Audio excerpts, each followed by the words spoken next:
आजच डाउनलोड करा आणि तुमच्या आवडत्या मालिकांचा आनंद लुटा. 1 2 3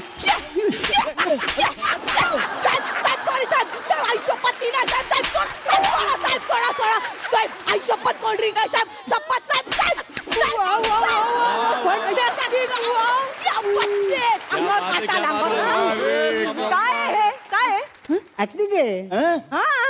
अरे आमच्या गौरव दादाची रिअल इस्टेट ऍक्टिंग आहे. Real estate. अरे पण मला एक कळत नाही, पोलिसांनी मारावं असं काय शिकवतो तो त्या अकादमीत? नाना मी जाऊन आलो ना तिकडे. तुम्ही जे शिकवलत ना ते एकदम चुकीचं आहे. 9 रस सुद्धा सरांनी वेगळे सांगितलेत मला. मग कोणते रस आहेत? मच्छी चलो आता ते लोक या या या या पाइनएपल रस, संत्रा रस, मोसंबी रस, चिकू रस, पेरू रस, द्राक्ष रस, लीची रस, वॉटर लोमन रस. वॉटर लोमन रस. एका शब्दात इंग्रजी लंगडली याची. एक मिनिट, पण हे 8च रस झाले. 9वा रस हाय ना आंटी.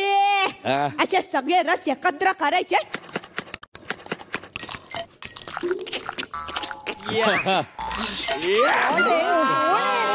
कोण आहे ही? कॉकटेल रस. हा 9वा रस आहे. उंदीर मारायचं औषध घेतो मी आता. उंदीर मारायचं औषध. अरे हे काय बघायचं? थांबा.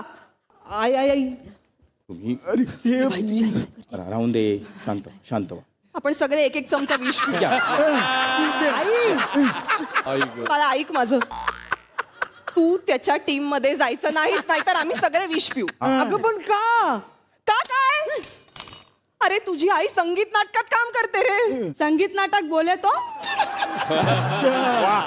संगीत नाटक. अगं असं नाटक ज्यात पद संगीताने नटलेली असतात. रात्री प्रयोग करत असताना गाणी आम्ही वन्स मोर म्हणून गातो ती. रात्रभर सुरांची मैफिल सजते ग. अरे बाप रे. अरे आंटी तत्ता बोल ना मग. आमचा दादा पण करतो संगीत नाटक. एकदा आमच्या फिल्टर पाड्यात आनंद शिंदे सरांसोबत नाटक केलं होतं त्याने. इथे आनंद शिंदे सर पद उचलायचे. शेजारी ना बाई तुमचा टीव्ही आमच्या पोरांना पाहू द्या. आणि इथे आमचा गौऱ्या दादा उचलायचा. तसा दोन्ही फांद्यांच्या मधी वटू वागुळलो. बंद करा हे असं वागतो ना तुमचा दादा, म्हणून सगळे त्याला घालून पाडून बोलतात. अरे अख्खं करिअर फक्त केसांवर चाललंय त्याचं. ते भारी आहेत ना, मला पण वाढवायचे बच्ची बच्ची बच्ची आहेत ते केस पण कापून टाकीन मी तुझे. अहो आपण याची मुंज करूयात. अरे प्रत्येक स्किट मध्ये त्या गौरव मोरे सारखी तुझी पण फजिती होईल. मग येशील रडत रडत रडत. 4 वर्ष लागतील नळचा न करण्यात. अरे अपमानित आयुष्य जगावं लागेल तुला. चालेल मला, पण मला गौरव दादा सारखंच बनायचंय. किती त्रास झाला, किती अपमान झाला ना बाबा, मी सहन करील.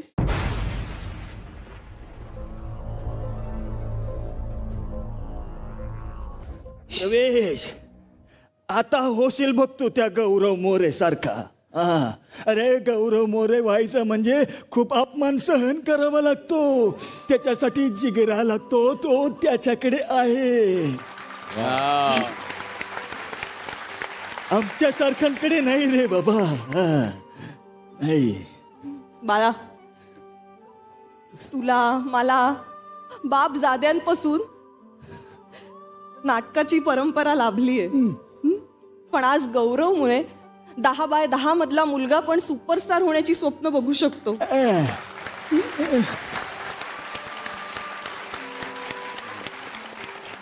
मला तुला जायचंय ना गौरव मोरेच्या टीम मध्ये, बिंदास्त जा. गौरव मोरे बनायला ना वाघाचं काळीच लागतं. क्या बात. खोटे खोटे सोड रे, असे खरे खरे अपमान असे हसत हसत पचवावे लागतात. तू ट्रोल झाला असतास, खचला असतास, म्हणून आम्ही तिघांनी मिळून हे नाटक केलं. आणि तुला तर माहिती आहे आम्ही तिघेही किती नैसर्गिक अभिनय करतो. आणि बाळा, ही घे तुझी सुपारी आणि चला हवा येऊद्यामध्ये नव्या ऊर्जेने प्रवेश कर. पण जाण्याआधी आम्हाला त्या गौरव मोरेचा बच्ची डान्स शिकव. अरे अप्पा, मी शिकवते ना. हे बघ, याचा वर हात, हाचा खाली हात. त्याच्यामध्ये मान अशी बच्ची, या, बच्ची, ये. अरे यार चुकवलं. हे गौरव दादा ये तू ये. आता करायचं. गौरव येतोय, गौरव स्वतः या दादा.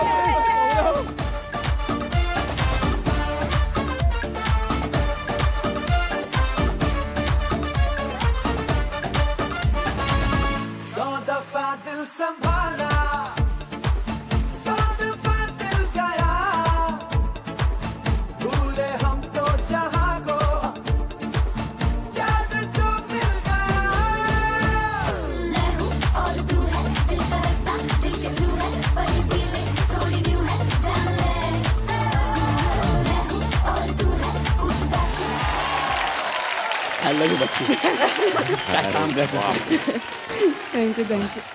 नाही, मला काय बोलायचं काही खरंच सुचत नाहीये, कारण इतके विनोद, इतक्या गोष्टी आपल्याला जरा कोणी बोललं की मनाला लागतं, जरा कोणी काही बोललं की असं वाटतं की तुला माहिती का मी कोण आहे, माझा इगो काय आहे. आपला कायम इगो मोठा असतो, पण हे सगळं बाजूला ठेवून फक्त प्रेक्षकांचं मनोरंजन करणं, प्रसंगी स्वतःवर हसलं तरी चालेल, हे मात्र तूच करू शकतोस Gaurav. Hats off to you. I love you. असं लिहिलं की सांगतं की गौरव अपमान पसवतो आणि सगळं हे करतो. सगळं मला मान्य आहे, पण मला नेहमी मी गोष्ट अशी डोक्यात काढवतो माहिती आहे का, की आपला जन्म एकदाच आहे. आज मस्करी करेल ना, ती हसत खेळत घेऊया, त्याला चांगला मित्र बनवूया आणि पुढे जाऊया. मला नेहमी असं वाटतं जन्म एकदाच आहे, त्यामुळे रुसवे फुगे ठेवण्यात काय अर्थ नाही आहे. मी पण रुसतो, मला पण कधी कधी असं वाईट होतं, पण मी एका असं विचार करतो की जाऊ दे ना यार, उद्याचा नवीन दिवस आहे, कालचं आपलं ओझ आहे ते काल सोडून देऊया, नव्याने सुरुवात करूया. आणि मला नाही हर्ट होत कधी माझ्यावर कोणी विनोद केला काय केलं. मला बरं वाटतं ना, आज ह्या मंचाने मला एवढं मोठं केलेलं आहे. मी ठेंगणा झालो या मंचासमोर. मी झी टी व्हीचे आभार मानतो, मराठीचे आभार मानतो. मी फक्त एकच गोष्ट करत आलो की ही वेळ पण निघून जाईल, ही वेळ पण निघून जाईल, ह्याच्यावरच मी काम करत आलो आहे. मी काय फार मोठा नाही आहे. सो मला हेच वाटतं, बाकी आज माझ्यावर एवढं भारी प्रयत्न तुम्ही लोकांनी केलं ना यार, मी खरंच नतमस्तक आहे तुम्हाला. Thank you so much. थँक्यू गौरव, तू असाच राहा आणि याच कारणासाठी तू आम्हाला खूप आवडतोस आणि त्याच कारणासाठी तू मोठा आहेस. आता आम्हाला सगळ्यांच्याच डोळ्यामध्ये पाणी आलं खरं तर. इतकं सुंदर पद्धतीने तू लिहिलंयस खरं तर. तुलाही मी मंचावर याची विनंती करतो. लिखाणाचं वैशिष्ट्य बघा की इतकंसं जरी इकडे तिकडे झालं असतं ना, तरी ते कधी अपमान होतंय की विनोद आहे याच्या फार थिन लाईनवर ते होतं. पण इतकं सुंदर तू लिहिलंयस, जे पॉईंट सगळ्या दुनियाला माहिती आहेत, महाराष्ट्राला माहिती आहेत, त्याच्यावर हसायला पण लावलंस, अंतर्मुख पण व्हायला लावलंस, आणि त्याचबरोबर गौरव किती खरंच मनानं मोठा आहे, कलाकार म्हणून मोठा आहे हे सुद्धा दाखवलं. त्यासाठी जोरदार टाळ्या झाल्या पाहिजेत. त्या बात. श्रेया, मला असं वाटतं की कुठल्याही ॲक्टरला डेडिकेटेड स्किट असं हवाई उद्याच्या मंचावरती पहिल्यांदाच झालं. हो. आणि हे स्किट त्याच्यावरती झालं कारणच तो तितका स्पेशल आहे, तो तितका टॅलेंटेड आहे. ॲट द सेम टाईम सतत लोक असं म्हणत असतील ना, काय सतत हे फिल्टर पाडा लावलेलं, ठीक आहे कळलं आता, काय आता मूव ऑन. पण मला असं वाटतं की फिल्टर पाड्यातनं जरी गौरव निघाला असेल तरी गौरवमधला फिल्टर पाडा निघाला नाही, आणि तीच त्याची सगळ्यात स्पेशल गोष्ट आहे. आपला प्रवास जिथून सुरू झालाय, मुळात ती जागा प्लीज विसरू नका आणि ती लक्षात ठेवूनच पुढचा प्रवास करत राहा. जसं आज या गौरवची स्किट झाली या मंचावरती, हे खरंच खूप मोठी गोष्ट आहे. एवढ्या आज मी तुझ्यासाठी 2 ओळी म्हणू इच्छितो. प्लीज. मी तो समुद्र आहे ज्याने किनारे फोडले. वा. मी तो समुद्र आहे ज्याने किनारे फोडले, लाटांवरती तेव्हा होती जहाजे, मी जाऊ दे म्हटले आणि सोडले. I love you Gaurav. Love you Dadu. I love you. आणि हा दिवस मी बघितला यार, मेरा तो लाईफ धन्य हो गया.